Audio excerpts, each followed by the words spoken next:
This is outstanding. Yeah, absolutely. Well, I'm glad you brought up the politicization of medicine and healthcare. And as you said, we've seen that in many instances. But I think I don't know of a more clear example actually than the example of mifepristone. So even if you look at from the very beginning, its approval, how it was sped through the approval process to fulfill a campaign promise by Bill Clinton before he left office, so that he could get it approved and into the US before he left office. So it was approved through a rapid approval process. In order to do that, they had to label pregnancy a life-threatening disease in order to approve mifepristone, which of course it's not.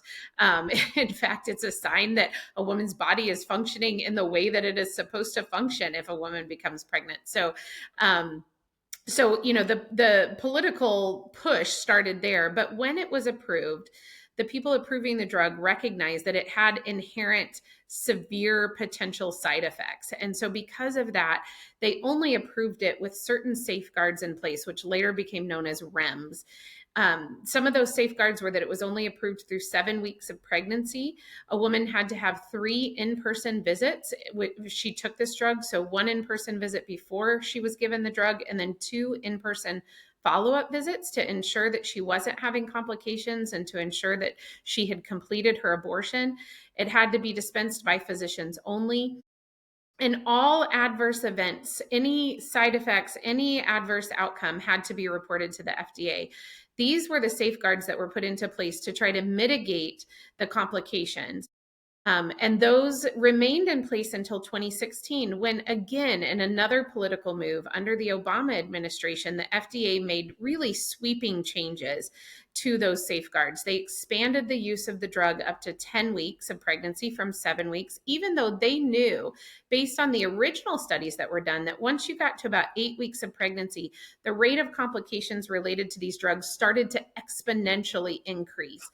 And yet they expanded it to 10 weeks anyways. They took away the 2 in-person follow-up visits and said that a woman only needed an in-person visit before she got the drug, but did not need follow-up. They also said that non-physicians could now prescribe this drug, even though non-physicians are not qualified to manage the complications of these drugs. And even though they did all of that, knowing that that would increase the risk of complications, they also said, now the only complication you have to report to us is if a woman dies. Other complications, you don't even need to tell us about that. Even though they knew that making all of these changes were going to increase the rate of complication. Then fast forward to 2021, again, another political move under the Biden administration. They decided, and this really, I think, was all of these changes were egregious, but I think this one was maybe the most egregious. They took away that in-person dispensing requirement. And they said, well, look, we made all these changes in 2016 and there was no increase in complications. So we're fine to do this. Well, guess why there wasn't Right. an increase? Because they weren't collecting those complications. Right. And why this is in particular very dangerous is there's multiple reasons. One, without an in-person visit, a woman cannot possibly receive fully informed consent. Part of informed consent is telling a woman about the risks of that drug in her particular situation, which means you have to know exactly how far along she is in her pregnancy.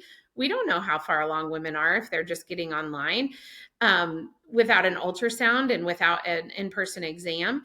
You need to know that she doesn't have an ectopic pregnancy, which is the leading cause of death in the first trimester for women.